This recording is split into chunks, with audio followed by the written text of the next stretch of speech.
think the need for a hospital to always be there for their community. It's an assumption people make, but at the end of that assumption are people whose lives have been dedicated to being there. I've seen it through that shooting. I've seen it through COVID. I've seen it through hurricanes. My wife and my girls were at home by themselves during Hurricane Michael. And thankfully, I have neighbors that are great, and they cared for them and helped clean up after that because Dad's going to the hospital.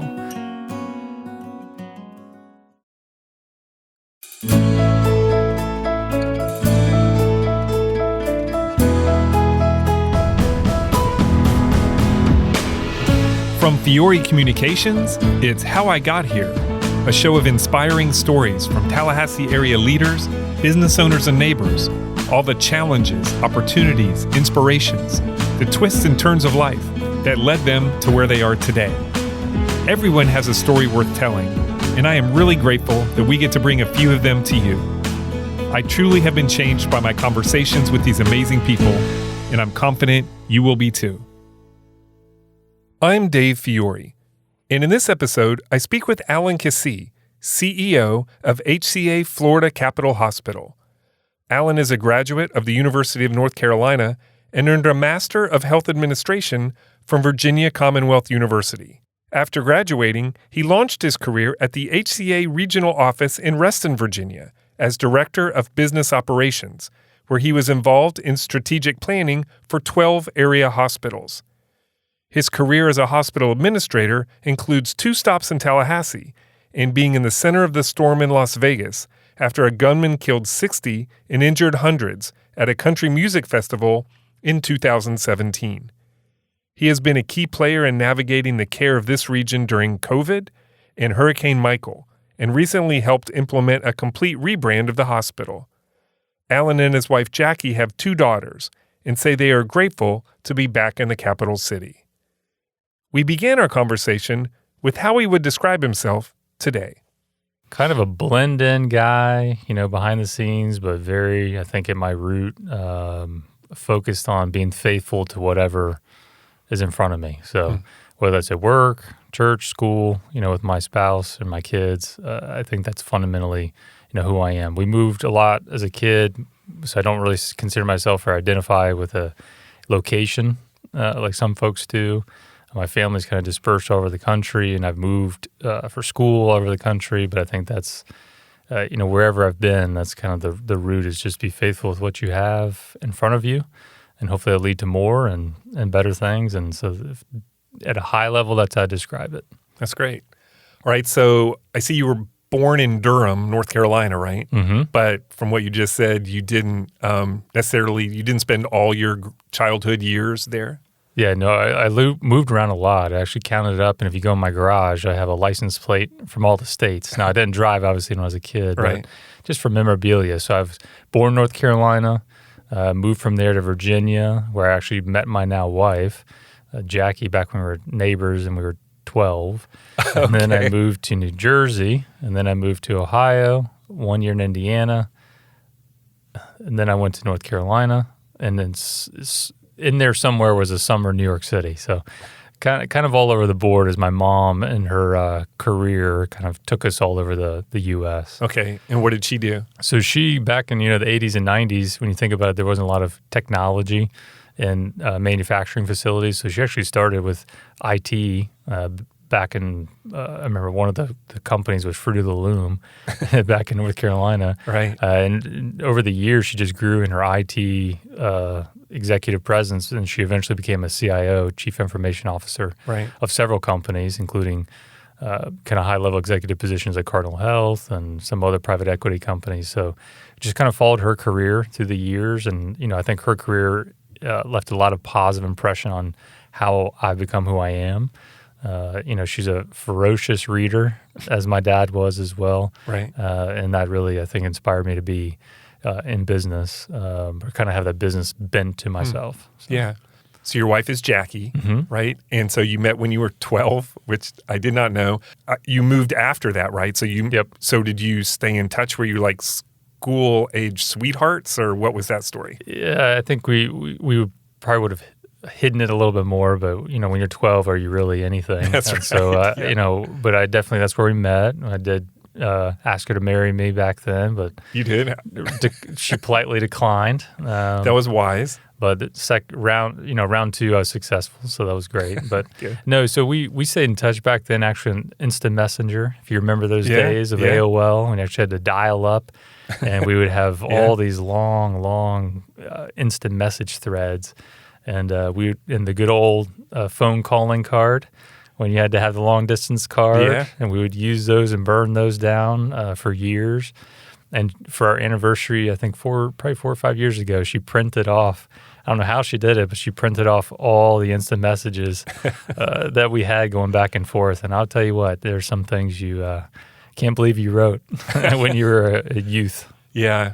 When did you ask for the second time? There's actually so I went to UNC Chapel Hill undergrad, did economics, and then we were kind of long distance dating while she was at VCU in Richmond. Right. And we kind of got back in touch actually at 9/11. I remember it was the morning of 9/11 she called me and kind of woke me up, because I think that's when you reach out to the people you love and care the most about. And so that kind of sparked our relationship. And so while I was finishing undergrad, she was finishing undergrad, I asked her to marry me. And then I moved to Richmond, Virginia, where she finished her nursing degree. Right. So your decision to go to grad school at Virginia Commonwealth was based on love more than an academic decision? Heavily influenced by the former. Well, it sounds like it was a good decision. Yeah. All right, so let's go back a little bit in your childhood. Tell me do you have siblings? Yeah, one sister. Okay. Yep, Melinda. So she was always a star athlete. She was a big cross-country runner. She would just run and run and run and run. She still does. She lives in California now, has 2 lovely children, but she's always been one of those just focused on performance athletics, running 50s, 100s. Oh, wow. Doing the overnight, things in the mountains that no one, really dreams about doing, but she loves that. Yeah. Other than moving around a lot, what do you remember most about your early childhood years as far as what you were interested in, what your hobbies were? Yeah, so really early on, growing up in North Carolina, football doesn't exist. It's basketball. Right. So we had my dad was a Carolina fan. My uncle, my mom's side, was a Duke fan. So I remember early on going to various events, and there was kind of like a dichotomy in the living room. Sure. Especially if they were ever playing.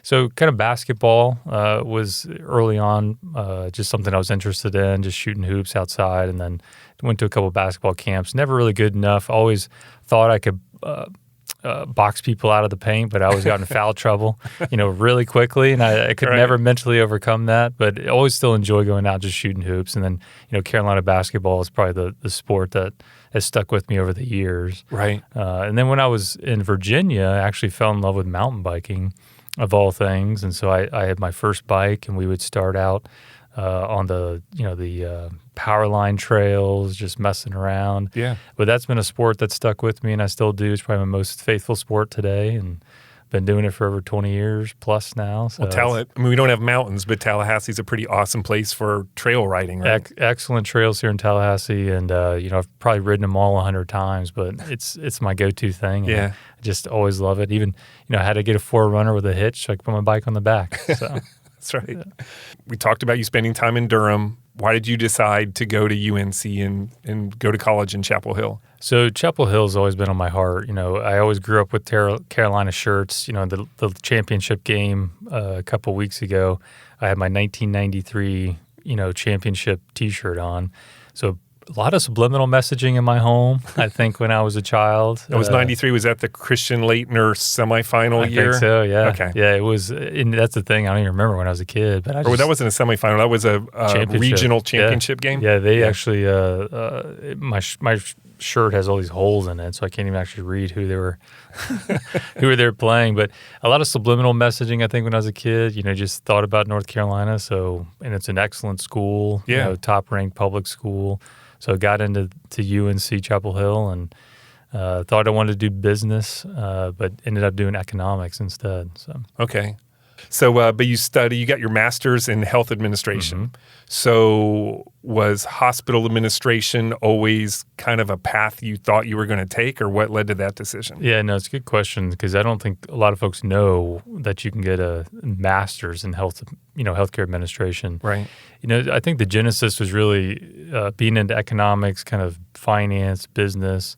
Really thought I wanted to be in investment banking, actually. So did internship in New York City at Citigroup, a big investment bank. But just didn't feel the alignment to the call to what that would be, long term. And I started to volunteer at UNC hospitals in the ER and also up on the pediatric unit, and just interacting with the patients, interacting with the staff, seeing the complexity of a hospital. Yeah. I just fell in love with it. And I think healthcare administration really kind of merged both desires. And so in VCU, for what it's worth, was a top, at the time, number 3 program in the country. Right. It's kind of one of those hidden programs because when you think about healthcare administration as a profession, it really didn't exist until after World War II, when hospitals even became something other than a church or a community-oriented, public asset. Right. So that's evolved, and that program has been around, over 70 years now. Right. And it was a great thing in my career. Right. Yeah, we don't want to sell VCU short on your decision. It was good that you could accomplish both goals at the same time, Yep, right? Exactly. Right. All right. So after you graduate, and you talked about how you've kind of gotten a heart for the hospital and working in healthcare, you ended up at the HCA regional headquarters right there in Richmond, right? Actually, in Reston, Virginia. Reston. So okay. we actually moved to Reston, which is in northern Virginia. And then that hospital system, so HCA Healthcare, large organization, largest healthcare company, in the U.S., has regional offices. So Okay. I was at a regional office in Reston, Virginia. Okay. And we oversaw essentially 12 to 15 hospitals, really in different states, and provided, strategic planning, project management, other services to them. Right. So what was that experience like? Did that allow you to kind of learn the working side of a hospital a little bit better, I would think? Yeah, so the benefit of, I think, starting at a regional or higher level for me was that I didn't have a lot of direct, healthcare administration experience. And my mentor, my boss, Margaret Lewis, was a division president, and then Nina Hopcroft was another executive in business development. And I got to sit under their tutelage, if you will, for 2 years when they were actually doing reviews and strategic planning reviews and monthly operating reviews with 12 different hospitals, 12 times a year. So I always say I had 144 opportunities, a year, times 2, Wow. to learn and see, different executive styles, different trends, different dynamics. And that really laid a great foundation for me to be able to be where I am today. Yeah. It was like a crash course, right? But it's through awareness and association where there's not a lot of expected of me, but I got to observe and, be part of that team. Right. So That's a good situation to be It in when you was. get to learn and not have that pressure. Mm-hmm. Yeah.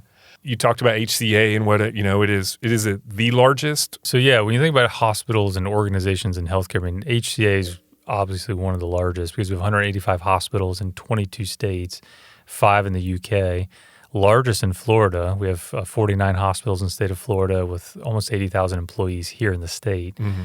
Fortune 63 company, and been around, really founded by physicians in a family, the Frist family, over 50 plus years ago now. And it's really been a great, steady organization that's provided care with consistency across those 22, states. Right. And there's no comparison, frankly, in the U.S. other than the VA.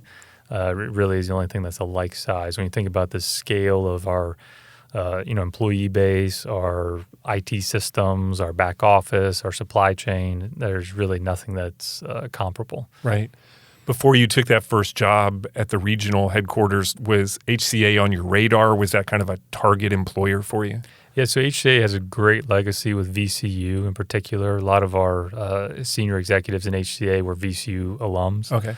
And so there has been a great rich tradition of hiring, young administrators from VCU. And so they were on my radar, but I think the opportunity that was afforded me to be under that mentor for 2 years really was what drove me to the organization. Okay. And you left there to move into a hospital position, right, as Associate Chief Operating Officer at the HCA Hospital back in Richmond, right? Yeah, so we moved from Reston back to Richmond, and HCA does a great job with executive leadership development.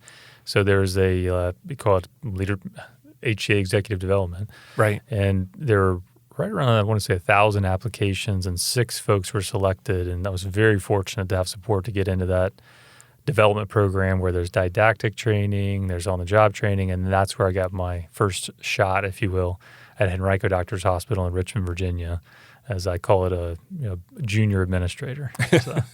So what was that experience like? Did you enjoy, taking what you had learned over the last 2 years and in this program and applying it in an actual hospital setting? Yeah, one of the questions I remember when I was interviewing for the position was somebody, very senior executive, said, "Alan, you've had all the strategic planning and high-level thinking. How are you going to handle, the environmental service worker who calls you at 2 a.m. and there's a leak? How are you going to do both?" And I really enjoyed that because operations and running a hospital is truly 24/7, and you're kind of like a city mayor. You're constantly trying to feed folks, keep the power on, doctors happy, the OR going, and there's always constantly issues no matter, what day of the week. Right. And I think the same framework of building strategic relationships, at that level at the division really helps when it comes to running any organization. It's all about, caring about and having a relationship with your employees, your physicians, and your community. Right. And that's, I really enjoy being able to apply that.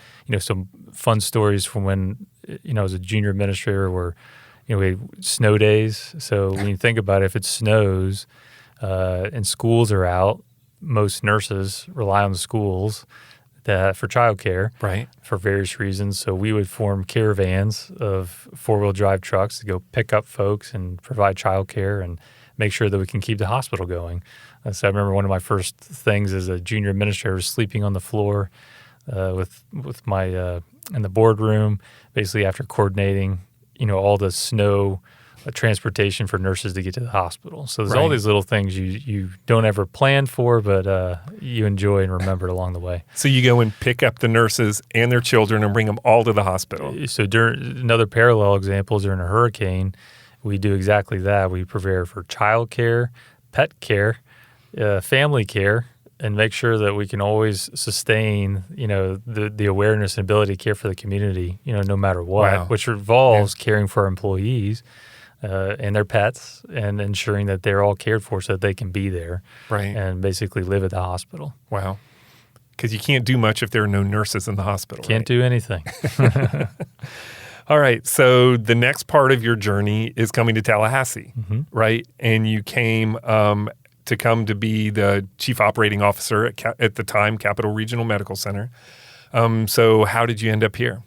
Yeah, so great, honestly, never had thought about Tallahassee, never even considered it. That wasn't on my radar, but my other mentor, Brian Cook, was the CEO at the time. And honestly, I just fell in love with him and came down, interviewed, and he became like a big brother, to me, mentored me, showed me the way, took me under his wing.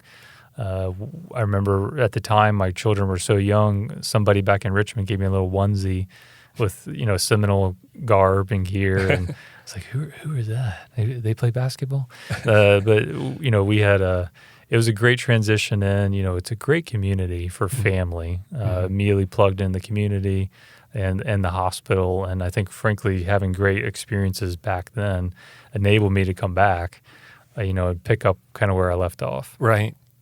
Yeah. And at least, Tallahassee is now what people who are not familiar with Tallahassee usually think of what Florida should look like. Yep. So this was probably more of a familiar setting to you than the trees, mountain biking. I remember interviewing and driving down Meridian, and I called my wife and I was like, "This is gorgeous. This road is absolutely beautiful. These canopy roads, or something." Now, Spanish moss I was not used to in Virginia, North Carolina, but once you learn, you stay away from the red bugs, you're good. Yeah, the red bugs, it's the hidden treasure of Spanish moss. All right. So you mentioned your children, your two daughters, right? So I just wanted to talk about your family a little bit, talk about Jackie and your children. So at this time, they were very young, right? When you came to Tallahassee the first time? Yep. Yeah, I can't remember their ages, but they were, still taking naps every day, and Right. no school yet. But Peyton and Lane, they're 12 and now 10. They're beautiful girls, growing like weeds. Peyton's playing softball, enjoys life here in Tallahassee, both doing very well. Lane loves Harry Potter, and she loves math. And so she goes to mathnasium and enjoys, doing that. Yeah. Not that I would have liked that, but they're both the joys for us. And then Jackie's was a nurse for many years, basically got me through graduate school and maintains her nursing license. But once the girls started getting a little bit older, she's able to stay home, and now she works for a local company doing kind of interior design manufacturing. So she actually produces great fabric-based products for homes all over Tallahassee. So. Well, we can give them a shout out. What is the company? It's Hip Chicks Designs, and so Jane and her team do a great job, and Jackie's been blessed to have that opportunity. Okay, awesome. All right, so you were here for about 3 years, right? Yeah, a little under 2.5. So Okay. it really wasn't even. I think it was like more 2 years and a couple months. All right. And you left here to move to Las Vegas to Sunrise Hospital and Medical Center. So was that a chance to be at a bigger facility and do more things, or what was the motivation to go out to Las Vegas? Yeah, another place I'd never thought in a million years I would move to. Right. But yeah, Sunrise is one of our largest hospitals in the company. It's very complex. Nevada is a state. Really, I think there's 3 to 4 million people, but the majority live in Las Vegas. Okay. And so Sunrise is the largest hospital in the state of Nevada, and really the first and only in many things. They have a 72-bed neonatal ICU, pediatric open heart surgery, largest emergency department in the whole country for HCA. I mean, just a big complex place, and really an area that needs a lot of healthcare. Right. A lot of folks don't think about the people that live in Las Vegas, but there is a great, thriving community of people who live there and love it. And we were there to support their needs. Yeah.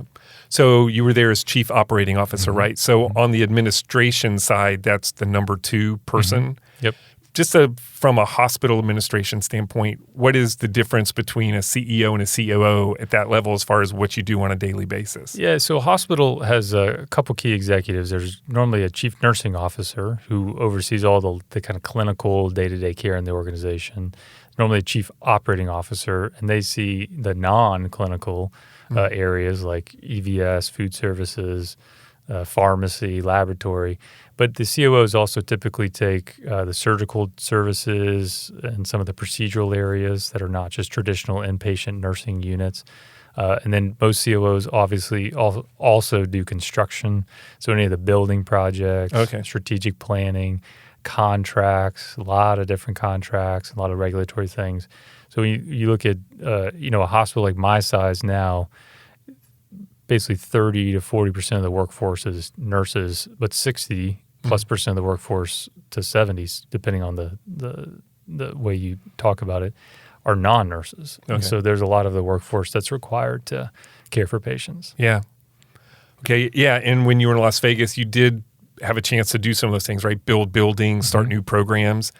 What's the process in your role in figuring out what the needs are, and then how to meet those needs? Yeah, so Nevada was interesting. My scope and scale really grew, like mentally, because I thought, what does the state of Nevada need? Meaning we're the largest provider at the state, and we got a lot of referrals from Eastern California and even Western Arizona. So you looked at programs that were needed that weren't offered, like in the entire state. So one I was the most proud of, it's called ECMO, extracorporeal membrane oxygenation. I should get a little ding for that. And essentially, it's folks who really, their lungs just cannot keep up, and they need their blood to be oxygenated to keep them alive. But you basically put oxygen in your blood by taking your blood out of your body, putting oxygen in, then putting your blood back in your body. Okay. So it's kind of a closed system. So there was no one doing it in the entire state of Nevada. And so I worked with physicians, nurses, the team to build a sustainable program that offered that service. And I remember our first patient was a young mom from Arizona who had just really decompensated after she had delivered her baby. And thankfully they flew her in. We put her on ECMO, and 3 days later, she looked terrible when she came in. She woke up, her eyes were there. We were able to decannulate her, and she was able to hold her baby. Mm-hmm. So you think about that life-saving kind of care. That was probably the proudest of many things that we achieved there. Right. So as an administrator who's the dollar and cents guy in the buildings and the programs, how does that impact you when you see, person-to-person instances of, real people having their lives saved or being helped or their lives changed because of the care, your hospital is able to provide? Yeah, I see the administrator's role as bringing together all the different ingredients, because you have to have a sustainable service for the community. It has to be financially sustainable. You have to have high-quality providers and clinicians. Mm-hmm. Your ambition needs to be something related to a measurable quality outcome for the patients. And it needs to add value to the community long-term, meaning, you're doing something like saving lives. Right. And so there's really no one else that's positioned in the organization to see all those aspects kind of at a bird's eye view, and then also see the talent that's latent in the organization and bring them together and organize them. So it's kind of like being a coach. It's kind of how I associate it, right. Where coaches, they have assistant coaches, they see talent, they organize the play differently, they see the game, they see the potential, they're thinking 3 years ahead, yet focus on today. You're kind of like a coach. That's kind of how I liken it. Like Dean Smith? Maybe Roy Williams. Roy Williams, okay. Both retired now. Yes. Hey everybody, just a quick reminder that this episode is brought to you by Fiore Communications. Just like people, every business has a story to tell, and we've been helping our clients tell their story since 2001, because who you are as a company is just as important as what you do. To learn more about how telling your story can make a difference in your business, visit fiorecommunications.com. Thanks again for listening. Now back to the show. All right, we're going to turn to a little more somber subject now, sure. Related to Las Vegas. On October 1st, 2017, at a country music festival featuring Jason Aldean, a gunman from the 32nd floor of the Mandalay Bay Resort opened fire on concertgoers. 60 people died, hundreds were wounded in the worst attack of its kind in modern American history. And your hospital was right in the middle of it. Mm-hmm. I know, and treated more than 200 of those victims, right? Mm-hmm. And all coming in within just a couple of hours of when the attack occurred. So what time did it happen? What time of day was that it happened? Yeah, so, truly tragic event. So it was, I get the numbers wrong, it was 9 and probably 9:17, 9:09, something like that. So It was in the evening that it occurred, and I was actually at home. We had a camping adventure the night before, so it was like doubly tired. So I was actually getting ready for bed, and the nursing supervisor called me and said, "Hey, there's something going on. I hear something." But quite frankly, I kind of blew it off because we have a lot of events in Vegas. There's a lot of care demand, a lot of different things occur that we handle normally, like an organization. But then one of my directors, Tracy, was at the event, and she called me, and that's when I knew it was serious and real. So obviously raced into the hospital and started to help the team, immediately. Yeah. So that's what I was going to ask is what is the first, so when you realize this is a tragic event and you're going to have a lot of pressure on the hospital, what's the first thing that's going through your head? What are you trying to accomplish first? Care for the patients and the families. I mean, you immediately just go to action. I mean, it's kind of, you don't think, you just, immediately post it up in the emergency department, and then you just do whatever you need to do to save people's lives. You call one of my big roles was coordinating as many caregivers as I could to come and help, because it was just an overwhelming system, response. And so calling all the doctors, calling all the nurses, coordinating supplies, making sure that everything was cared for as best as you could. That was really it. I mean, it's truly it was a in the moment, just go and do what you can to care for patients. So when you got there, the victims were already coming at that point? Yeah, so true chaos, when you walk in because you don't know what's going on, and I've never seen anything like it, in my life, and I don't ever want to again. But there were patients everywhere, blood everywhere, people running around. We weren't sure what it was at the moment. So, being over security for a big hospital where I have 3,200 employees that work for me, one of my first thoughts was, are we secure? And making sure we had a secure organization. So you think all those things. You think, all right, do we have supplies? Do we have blood? How are we going to triage these folks? And then it was kind of beautiful in the sense that it all kind of just came together. I've never seen such perfect teamwork and kind of harmony and communication, because the way I describe it retrospectively is everyone removed every ounce of pride and just focused on the patient and the family. There was no title, no nothing, and we all just worked together to care for the patients. So, but yeah, we had 124 gunshot wound victims show up in a matter of a couple hours. Wow. And, when you think about it, if anybody knows of what a trauma alert is, when you have one trauma alert, which is one gunshot wound victim, there's typically 10 people that respond within 15 minutes to a trauma bay. And so to have 124 in 2 hours obviously was exceptional. Right. And it was, but again, teamwork kind of overtook and able to prevail with what we had. Right. What impact did that night have on you personally? I think the need for a hospital to always be there for their community. It's an assumption people make, but at the end of that assumption are people whose lives have been dedicated to being there. I've seen it through that shooting. I've seen it through COVID. I've seen it through hurricanes. My wife and my girls were at home by themselves during Hurricane Michael. And thankfully, I have neighbors that are great, and they cared for them and helped clean up after that because Dad's going to the hospital. And that same sentiment, I think, is really what prevails and is our calling, as healthcare leaders and healthcare professionals, is to care for our community no matter what.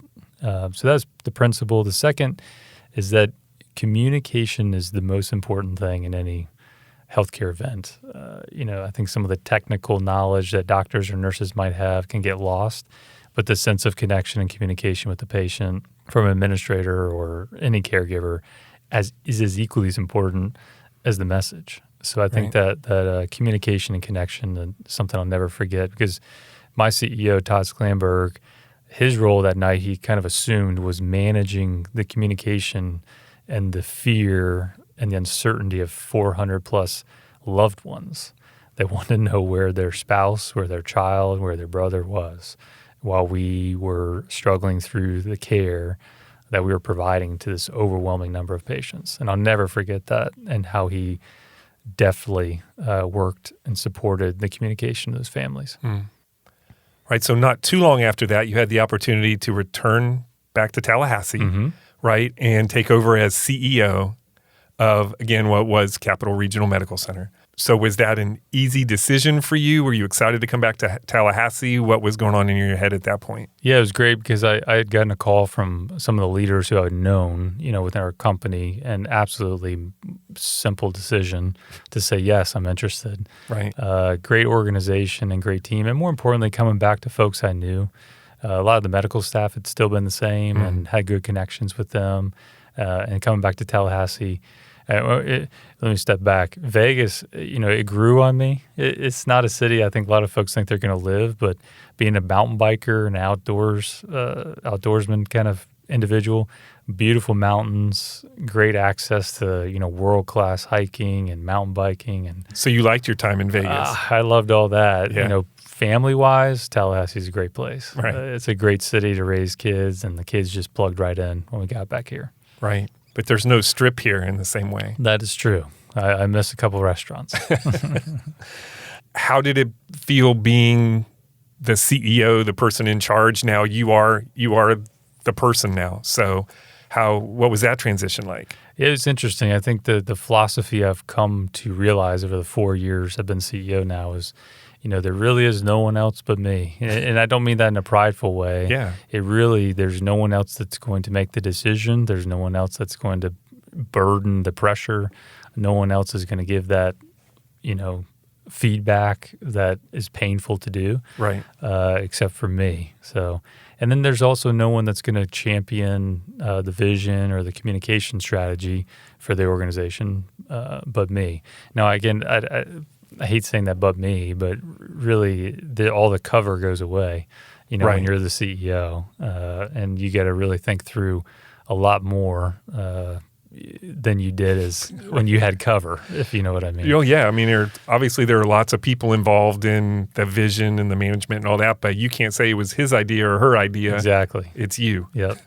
Right. Do you enjoy that? I mean, do you embrace that role? Yeah, no, I think at the end of the day, I see, philosophically, I think as long as my heart has been the same, and that's to care for my team and my people, and just to care for people in general, as long as that philosophy never changes, I think that's been the genesis of my success. And so I do enjoy it. I do enjoy the vision. I enjoy the strategy. I enjoy the communication. But I also enjoy being thoughtful and reflective, when we have times of crisis or issues, and just being, there for others while we struggle through whatever we're going through. Yeah. Right. You mentioned COVID, and we certainly can't have this conversation without discussing that. You and your hospital were obviously in the center of care for our community, right in the middle of, the thick of it all. And you had to make decisions that there's no way you could have been prepared for, because no one was, unless you were around, I guess, in 1918. Yeah. So when you think back on those early months, especially the first part of 2020, kind of what goes through your head? What do you take from that time the most? Yeah, so it was just so much uncertainty, where there was just this fear, I think, driven decision-making relative to, let's clean all the doorknobs, let's do this. I mean, just all these thoughts of where a virus could be, could cripple you and overwhelm you. And we took a lot of extraordinary precautions early on. I remember delivering a baby in a negative pressure room, just because we weren't sure we could deliver in a, regular operatory, and making decisions on canceling surgical cases and closing entrances, closing visitation, which is probably the absolute hardest thing to do. Right. But at the time, thinking this is the best thing for not only the patient, the visitor, and our staff. So there's a lot of decisions early on, I think, that, not necessarily change, but that were hyper-focused on fear. And I saw that evolve, after 2 years to, okay, how do we mitigate the risk but still provide the care and allow, the organization to continue to care for the community as it normally would? Right. How do we reopen visitation safely? How do we reopen surgery safely? How do we kind of revitalize, the organization and but smartly? And early on, there was a lot of fear about PPE and do we have enough PPE? And thankfully, being part of HCA, we never ran out, came close to running out, or had concerns with PPE. We did an excellent job moving stock around the country, as we needed to. And the same with ventilators and nurses and others. We were able to move, kind of resources around. And the other principle I've always had, and really from Vegas, was we should say yes.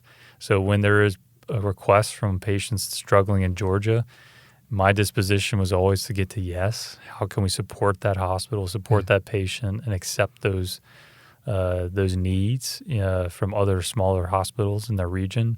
And so that is one way that we tried to lead throughout. Right.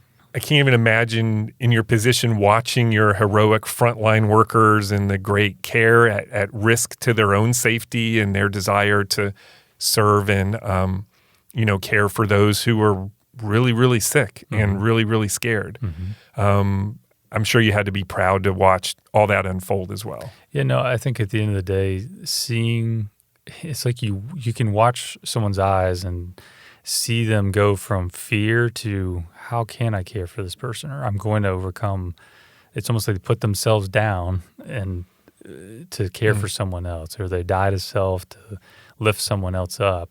And that's the moment of, I think, what really true healthcare providers are, and that is giving their lives to someone else with the protection, with good clinical protocol and smart process, but at the end of the day, you are there to support someone else. And couldn't be more proud of the team, from the physicians, from the nurses, environmental services. I mean, all the laboratory professionals that had this wave of new testing and wave of expectation and results reporting and all those different things. We've cared for right at 8,000 COVID patients so far, and each one was an opportunity to provide great care and required a whole team of folks to do it. So couldn't be more proud of them. Yeah. Has it changed the way that you approach the delivery of care, you think, moving forward in any way?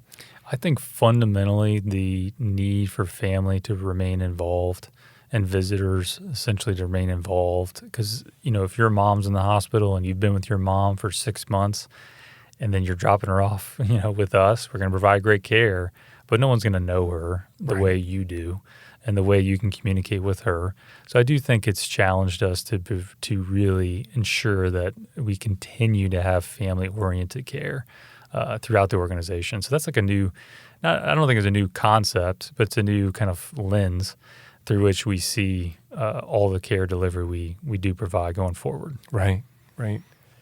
Okay, another big change at the hospital, of course, is a recent rebranding to HCA Florida Capital Hospital. So what was that process like, or I probably should say is like, because I know that's got to be ongoing. That's a major change. So how has that gone? Yeah, so I have a joke, and I said 30 days post-transition, if somebody brings me letterhead or anything with the old logo, they get a pair of movie tickets. So it's out there on the airwaves now. Yeah. It's been a great transition because I think for many years, for 43 years, we've served the community, faithfully as Tallahassee Community Hospital back in 1979 and evolved to Capital Regional Medical Center, I think in 2003, with our current facility. And now you fast forward another 20 years and we're, HCA Florida Capital Hospital. And the HCA Florida unites us with all of our sister hospitals and really over 400 sites of care in the state of Florida. No one really appreciated, I think, the fact that we had one of the largest healthcare companies operating an organization here in Tallahassee. And when things like COVID occur, we can draw upon our resources all across the state and even the nation. And I was going to ask you about this, and I don't know if it's really got a place in this or not, but I am interested in the dynamics of delivering care and doing the best that you can at your hospital when you've got a TMH in town that is the huge traditional, it's the hospital for a lot of people in this region. So does that change the way you operate? Is there a such thing as competition? I know for physicians or programs, or how do you think about that whole dynamic? Yeah, no, fundamentally, I've worked in 3 different states, 3 different communities. They're very different healthcare markets, wherever I've been. And I do think choice and access are the drivers in our healthcare system of paramount importance. So I think patients should have a choice of where they choose to receive their care, and there should be access to care, whether that's ER care, maternity care, any kind of care. I do see there can be stagnation in any system if it's one provider, one player, long term.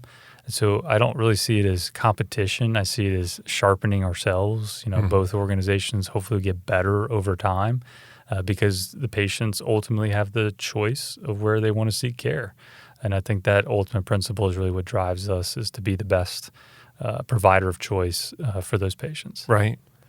And I would assume there was a lot of collaboration during the early days of COVID between all the providers in town. If I had to say collaboration, it's intimate collaboration. We have great relationships with the executives over there, and we also, I remember being on site at a third-party kind of hot zone late at night on a Friday with an executive from TMH together, helping to solve the care for the patients at that institution so that our community would be safe. Right. So absolutely. I think during times of crisis, during times of acute need, all the hats go off, Doesn't just matter. like it did in Vegas. Right. I think it's the same concept. It's like all the pride goes out the door, all the hats go off, and we're going to lock arms and care for the patients. And I think that can be hopefully reassuring to the community that we have that relationship. Yeah, for sure.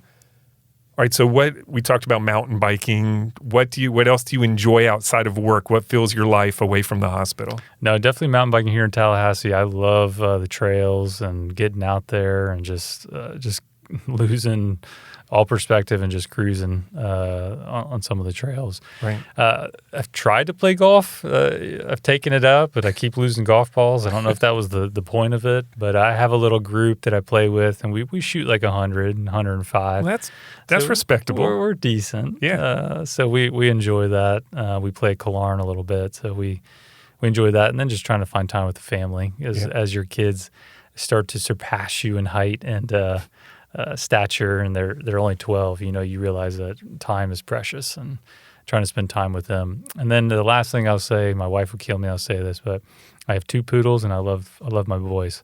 So they're my running buddies. So we go jogging on the trails. Standard poodles? Big standard poodles. And so they love to be just jog and just be out there. And so that's I do enjoy them as well. You can make a lot of money if you hook them up with a Labrador or something, probably. Everything is bred with a poodle. Just leave it at that. There's a reason why, right? Everything ends in doodle. Exactly. That's funny.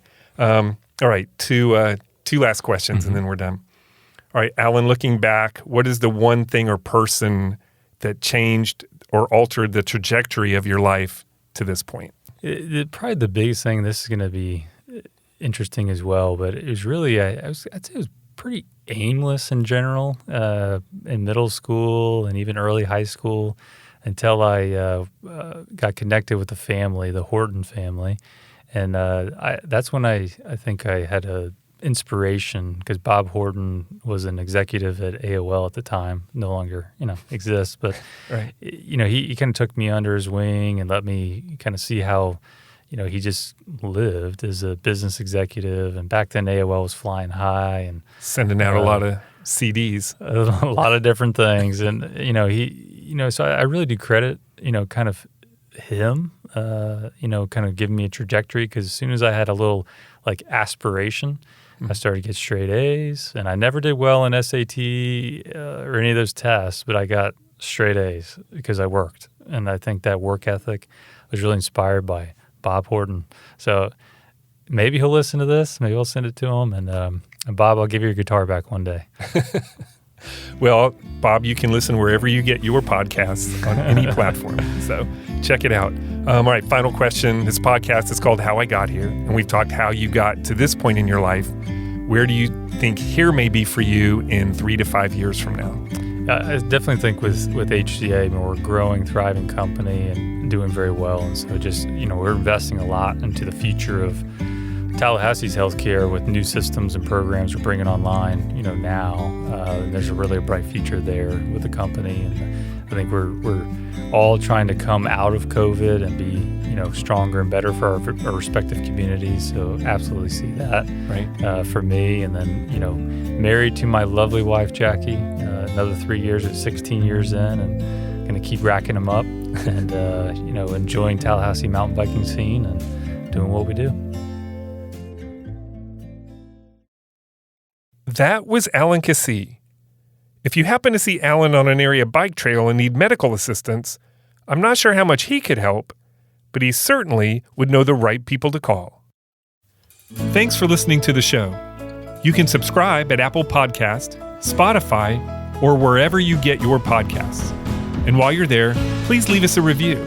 It really does make a difference. Thanks to my amazing staff at Fiore Communications, who pick up the slack while I'm working on these podcasts, and to Troy Bloom for composing our theme music. You can hear more of Troy's creations on Facebook and Instagram at Troy Bloom Music. To connect with the podcast or suggest a future guest, follow us on social media or email us at podcast@fiorecommunications.com.